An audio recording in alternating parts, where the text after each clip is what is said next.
మీకు ఈ వీడియో నచ్చినట్లయితే వీడియోని లైక్ చేసి ఛానల్ని సబ్స్క్రైబ్ చేసుకోండి. ఏంటి నిషి, నేను రాకుండా ప్రాణప్రతిష్ఠ ఎలా చేస్తారు?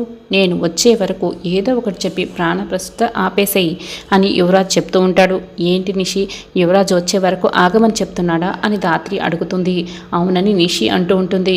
పంతులు గారు, మనకంత సమయం ఉందా అని ధాత్రి అడుగుతుంది. లేదమ్మా, అరగంటలో రావుకాలం వచ్చేస్తుంది, ఈలోపే ప్రాణప్రతిష్ఠ చేసేయాలి అని పంతులు గారు చెప్తూ ఉంటారు. కౌశికి నిషి చేతిలో ఫోన్ తీసుకొని, చూడు యువరాజ్, మేము పూజ మొదలు పెట్టేస్తున్నాము, ఈలోపు నువ్వు పూజ మధ్యలో వచ్చి జాయిన్ అయిపో అని ఫోన్ పెట్టేస్తుంది. నిషి అంటూ చెప్తున్నా కూడా ఈ లోపలే కౌశికి ఫోన్ పెట్టేసి ఉంటుంది. బాబాయ్, కాసేపట్లో ప్రాణప్రతిష్ఠ పూర్తయిపోతుంది, అలా చేసేస్తే నిమజ్జనం రోజు వరకు విగ్రహాన్ని కదపలేము. త్వరగా షాప్ దగ్గరికి వెళ్ళి సేమ్ వినాయక విగ్రహాన్ని తీసుకువెళ్దాం అని షాప్ దగ్గరికి వచ్చి వేరొక విగ్రహాన్ని తీసుకుంటారు. త్వరగా బయలుదేరి వస్తూ ఉంటారు. ఈలోపు పూజ మొదలైపోతుంది. కౌశికి, సురేష్, ధాత్రి, కేదార్లు పూజలో కూర్చుంటారు. కేదార్, ప్రాణప్రతిష్ఠని యువరాజ్ వచ్చేలోపే మనం పూర్తి చేసేయాలి, అప్పుడే యువరాజ్ కళ్ళ ముందే విగ్రహం ఉంటుంది, మనం లాక్ చేసినట్టు అవుతాం డబ్బుని, అప్పుడు యువరాజ్ని ఒక ఆట ఆడుకోవచ్చు అని ధాత్రి చెప్తూ ఉంటుంది. నేను పంతులు గారికి మొత్తం చెప్పి తీసుకొచ్చాను ధాత్రి, మనం అనుకున్న విధంగానే ప్రాణప్రతిష్ఠ పూర్తయిపోతుంది, యువరాజ్ వచ్చేలోపే పూర్తయిపోతుంది అని కేదార్ కూడా చెప్తూ ఉంటాడు. యువరాజ్, త్వరగా నిషికి కాల్ చేసి ప్రాణప్రతిష్ఠని కాసేపు ఆపమని చెప్పు అని కమలాకర్ చెప్తుంటాడు. ఫోన్ ట్రై చేస్తున్నా కూడా నిషి ఏమో ఫోన్ని లిఫ్ట్ చేయకుండా పూజలో కూర్చొని ఉంటుంది. సమయం అయిపోతుంది, ఇంకా వెళ్ళాల్సిన దూరం చాలా ఉన్నట్టుంది, విగ్రహం దొరికినా వీళ్ళేమో ప్రాణప్రతిష్ఠ పూర్తి చేసేస్తారేమో అని యువరాజ్ ఆందోళన పడుతూ ఉంటాడు. అప్పుడే స్పీడ్గా వస్తూ ఉంటారు. అప్పుడే పంతులు గారికి కేదార్ సైగ చేయడంతో ప్రాణప్రతిష్ఠ మొదలు పెడుతున్నానమ్మా అని పూజారి గారు మొదలు పెట్టేస్తారు. నిషి, కానివ్వు నిషి అని ధాత్రి దగ్గరుండి ఈ కార్యక్రమాన్ని నిషి చేత ధాత్రి పూర్తి చేపిస్తూ ఉంటుంది. అమ్మ, కొబ్బరికాయ కొట్టు, ఇంకా ప్రాణప్రతిష్ఠ పూర్తయిపోయినట్లే అని పూజారి గారు చెప్తూ ఉంటారు. నిషి కొబ్బరికాయ కొట్టగానే వినాయకుడికున్న పరదాన్ని తీసేస్తారు. జై బోలో గణేష్ మహారాజ్కి అని జై కొడుతూ అప్పుడే కమలాకర్, యువరాజ్ ఇద్దరు కూడా పరిగెత్తుకుంటూ ఆగండి అంటూ అక్కడికి వస్తారు. అక్కడికి వచ్చే లోపల ప్రాణప్రతిష్ఠ పూర్తయిపోతుంది. యువరాజ్, అదేంటి, ఇక్కడ విగ్రహం ఉంది కదా, ఆ విగ్రహాన్ని ఎందుకు తీసుకొచ్చారు అని సురేష్ అడుగుతాడు. ఆ విగ్రహం ఇక్కడ పెట్టి ఈ విగ్రహం తీసుకువెళ్ళడానికని యువరాజ్ చెప్తాడు. బాబాయ్, ఈ విగ్రహాన్ని తీసుకువెళ్ళి అక్కడ పెట్టి మనం తెచ్చిన విగ్రహాన్ని తీసుకొచ్చి ఇక్కడ పెట్టండి అని యువరాజ్ చెప్తూ ఉంటాడు. అదేంటి తమ్ముడు, ఏం మాట్లాడుతున్నావు, ఒక్కసారి ప్రాణప్రతిష్ఠ అయిపోయిన తర్వాత నిమజ్జనం వరకు విగ్రహాన్ని కదపకూడదు, ఆల్రెడీ ప్రాణప్రతిష్ఠ పూర్తయిపోయింది అని కేదార్ అంటూ ఉంటాడు. రే, నీకేం తెలీదు, నువ్వేం మాట్లాడుకో, ఇది ఆఫీస్కి సంబంధించిన విగ్రహం కాబట్టి తప్పకుండా తీసుకువెళ్ళే తీరాలి, అసలు ఆఫీస్కి సంబంధించిన విగ్రహాన్ని తీసుకొచ్చి ఇక్కడ పెట్టడం ఏంటి అని యువరాజ్ అరుస్తాడు. ఒక్కసారి ప్రాణప్రతిష్ఠ పూర్తయిన తర్వాత తీస్తే ఇంట్లో పిల్లలు పెద్దలు అందరూ కూడా ఉంటారు, అది చాలా అరిష్టం, తీయకూడదు యువరాజ్ అని ధాత్రి చెప్తూ ఉంటుంది. అవును, ఈ ఆమె చెప్తున్నది నిజమే అబ్బోడా అని వైజయంతి కూడా అంటూ ఉంటుంది. అసలు నేను ఈ ప్రాణప్రతిష్ఠ ఒప్పుకోను, ఇది మన విగ్రహం కాదు అని చెప్తున్నాను కదా, తీసేయాల్సిందే అని యువరాజ్ గట్టిగా అరుస్తూ చెప్తూ ఉంటాడు.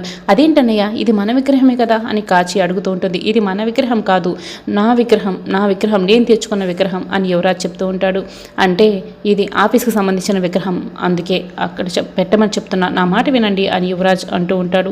అప్పుడే బూచి మనసులో, ఖచ్చితంగా మీ అన్న రెండో ఇల్లు పెట్టేస్తున్నాడు, ఇది ఆ ఇంటికి సంబంధించిన విగ్రహం అనుకుంటా, అందుకే కక్కలక మింగలక ఇలా తేడాగా మాట్లాడుతున్నాడు, ఈ విగ్రహాన్ని తీసేయాలని చెప్తున్నాడు అని పూచి చెప్తూ ఉంటాడు. మా అన్న ఏమైనా నీలాంటోడు అనుకుంటున్నావా, అలా చేయడానికి నోరు మూసుకుంటావా అని కాచి గట్టిగా చెప్తూ ఉంటుంది. రే యువరాజ్, ఏమైందిరా, ఎలా పడితే అలా మాట్లాడుతున్నావు, రెండు సేమ్ విగ్రహాలే కదా, కావాలంటే ఆ విగ్రహాన్ని తీసుకెళ్ళి ఆఫీస్లో పెట్టు అని సుధాకర్ కూడా చెప్తూ ఉంటాడు. రెండు ఒకరే కాదు నాన్న అని యువరాజ్ చెప్తూ ఉంటాడు. ఈ విగ్రహం వేరు, ఆ విగ్రహం వేరు అని యువరాజ్ అంటూ ఉంటాడు. అందరూ కూడా అలా షాకే చూస్తూ ఉంటారు. వెంటనే కమలాకర్, అంటే అన్నయ్య, ఈ విగ్రహాన్ని నిన్న ఆఫీస్ దగ్గర పెట్టున్నారు కదా, కొంచెం సెంటిమెంట్గా ఫీల్ అవుతున్నాడు అని మేనేజ్ చేస్తాడు. నిషిక అడిగిందని ఆఫీస్ దగ్గర ఉన్న ఈ విగ్రహాన్ని యువరాజే కదా ఇక్కడ తీసుకొచ్చి పెట్టాడు, ఇప్పుడు ఎందుకు యువరాజ్ ఎలా మాట్లాడుతున్నావు అని కౌశికి చెప్తూ ఉంటుంది. నేను తీసుకొచ్చి పెట్టలేదక్క, అసలు ఈ విగ్రహాన్ని ఎవరు తీసుకొచ్చి ఇక్కడ పెట్టారో నాకు కూడా తెలియదు అని యువరాజ్ చెప్తూ ఉంటాడు. నిషికి చాలా కోపం వస్తూ ఉంటుంది. అంటే మీరు ఈ విగ్రహాన్ని నా కోసం మీరు తీసుకొచ్చి పెట్టలేదన్నమాట అని నిషి గట్టిగా అరుస్తూ ఉంటుంది. అమ్మ నిషి అది కాదమ్మా అని కమలాకర్ చెప్తూ ఉంటాడు. ఇంకా ఆపండి మావయ్య, నా కోసం అసలు ఎంత సమయమైనా సరే ఏ సమయం కేటాయించడు. నేనంటే అసలు వాల్యూనే లేదు. నా కోసం తీసుకొచ్చి పెట్టాడని నేను ఎంతో సంతోషపడుతూ మురిసిపోయాను. మీరు ఇలా చేస్తారని నేను అస్సలు అనుకోలేదు అని నిషి కోపంతో కొట్టి అక్కడి నుంచి వెళ్ళిపోతుంది. ఏందిరా బూడా, పండగ రోజు అమ్మిని ఎలా బాధ పెడుతున్నావు అంటూ వైజయంతి కూడా అక్కడి నుంచి వెళ్ళిపోతుంది. ఏంటి యువరాజ్, ఏం మాట్లాడుతున్నావు అర్థం కాకుండా ఎలా మాట్లాడుతున్నావు, వెళ్ళి ఫ్రెష్ అప్ అయ్యిరా, పూజలో కూర్చుందో అని కౌశికి వాళ్ళు లోపలికి వెళ్తారు. వెళ్ళు తమ్ముడు వెళ్ళు, ఫ్రెష్ అప్ అయ్యి వచ్చి పూజలో కూర్చో అని కేదార్ కూడా చెప్తూ ఉంటాడు. ఆట ఇప్పుడే కదా యువరాజ్ మొదలైంది, అప్పుడే అలసిపోయావేంటి అని ధాత్రి అడుగుతూ ఉంటుంది. ఏంటి అని యువరాజ్ చెప్తూ ఉంటాడు. అడుగుతూ ఉంటే అంటే పూజ ఇప్పుడే కదా మొదలైంది, వెళ్ళి ఫ్రెష్ అప్ అయ్యిరా, పూజలో కూర్చోదు అని ధాత్రి మాట మార్చి చెప్పి అక్కడి నుంచి వెళ్ళిపోతుంది. ముందు ఇప్పుడు నీకు ఇంకా చాలా ఉంది యువరాజ్ అని ధాత్రి మనసులో అనుకుంటూ ఉంటుంది. ఇప్పుడు ఏం చేద్దాం, బాయికి ఏం చెప్దాం అని కమలాకర్ అడుగుతూ ఉంటాడు. ఏదో ఒకటి చెప్దాం, బాయికి విగ్రహం ఉందనైతే చెప్తాం అని యువరాజ్ చెప్తూ ఉంటాడు. ధాత్రి కేదార్లు గార్డెన్లో నిలబడి మాట్లాడుకుంటూ ఉంటారు. యువరాజ్ ముఖంలో అస్సలు బాధ కోపం ఏం చూపించాలో కూడా తెలియక ఎలా ఉండిపోయాడో చూసావా ధాత్రి అని అడుగుతూ ఉంటాడు. అవును కేదార్, ఇప్పుడు యువరాజ్ ఎత్తులన్నిటిని కూడా కనిపెట్టి మనం వాటికి పై ఎత్తులు వేస్తే చాలు, ఈ డబ్బు వెనక ఉన్న వాళ్ళందరూ కూడా ఒక్కొక్కరుగా బయటకు వచ్చేస్తారు. ఈ యువరాజ్ మీనన్తో కలిసి చేసే అక్రమాలకి ఈ విఘ్నేశ్వరుడే చెక్ పెట్టినట్టున్నాడు అని ధాత్రి చెప్తూ ఉంటుంది. నా గెస్ కరెక్ట్ అయితే ఈ పాటికే ఈ విగ్రహం ఇక్కడికి ఎలా వచ్చింది అన్న దాని గురించి యువరాజ్ కమలాకర్ బాబాయ్ ఆలోచిస్తూ ఉంటారు అని ధాత్రి చెప్తూ ఉంటుంది. బాబాయ్ ముందు ఆ విగ్రహాన్ని తెచ్చి ఇక్కడ ఎవరు పెట్టారో వాళ్ళని కనిపెట్టి నేను వాళ్ళ ప్రాణాలు తీసేస్తాను అని యువరాజ్ చెప్తూ ఉంటాడు కమలాకర్తో.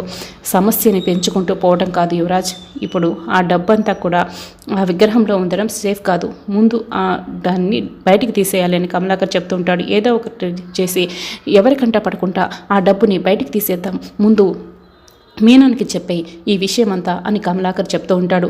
ఈ పాటికి ఈ డబ్బంతా సిటీలో డిస్ట్రిబ్యూట్ అయిపోయి ఉండాలి, మన కళ్ళ ముందరే ఉన్నా కూడా మనం ఏం చేయలేకపోతున్నాం. వెంటనే మీనానికి కాల్ చేస్తూ ఉంటాడు. అంటే ఈ పాటికి వాళ్ళు మీనానికి కాల్ చేస్తూ ఉంటారు అంతే కదా ధాత్రి అని కేదార్ చెప్తూ ఉంటాడు. అవునని ధాత్రి కూడా చెప్తూ ఉంటుంది. బాయ్ ఆ విగ్రహం మా ఇంట్లోనే ఉంది, డబ్బుని ఏదో విధంగా ఏజెంట్లకి చేర్చేస్తాను, నేను మాటిస్తున్నాను అని యువరాజ్ చెప్తూ ఉంటాడు. నాకు నష్టం వస్తే నేను అస్సలు సహించను, నీకు తెలుసు కదా, నేను డబ్బుని నమ్ముతాను, మనిషిని నమ్మను. కాబట్టి నువ్వు ఏ ఇబ్బంది లేకుండా ఆ డబ్బుని ఏజెంట్లకి చేర్చేలా చూసుకో అని మీనన్ గట్టిగా చెప్తూ ఫోన్ పెట్టేస్తాడు.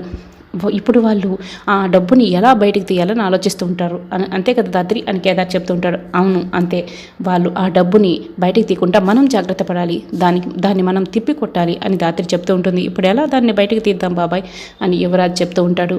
మూడో కంటికి తెలియకుండా ఆ డబ్బుని తీసేయడమే అని కమలాకర్ చెప్తూ ఉంటాడు. ఒకవేళ జగదాత్రి కేదార్ అక్కని అందులో డబ్బు ఉందన్న విషయం తెలిసిందా, ఇక మనం అయిపోయినట్టే.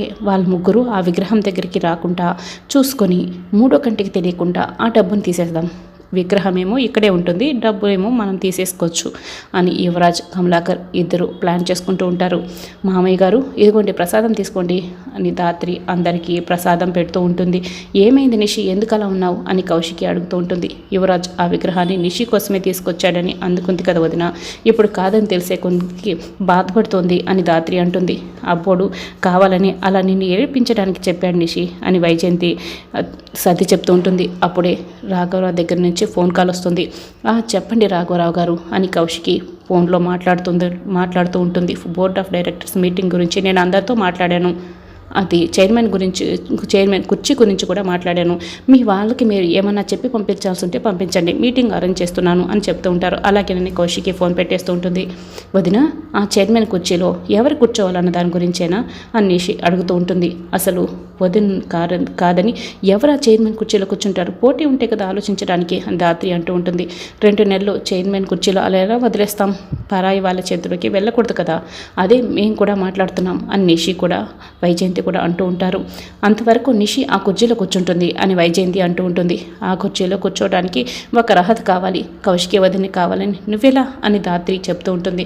అవునమ్మా, దానికి అర్హత కావాలి, ఎవరు పడితే వాళ్ళు కూర్చోవడానికి వీల్లేదు అని సుధాకర్ కూడా అంటూ ఉంటాడు. వెంటనే నిషి చప్పట్లు కొడుతూ చాలా కోపంగా, అవును బాగా మాట్లాడుతున్నారు, అంటే మేమంతా పరాయి వాళ్ళం, వీళ్ళేమో మీకు అయిన వల్ల అంతే కదా అని నిషి కోపంగా అరుస్తూ ఉంటుంది. ఇప్పుడు మామయ్య ఆ ఉద్దేశంతో అనలేదు, ఎందుకు నిషి ఇంత కోపగించుకుంటున్నావు అని కౌశికి చేపట్టుకొని మాట్లాడుతూ ఉంటుంది. నా బాధ మీకు అర్థం కావటం లేదులేండి అని నిషి కౌశికిని తోసేస్తుంది.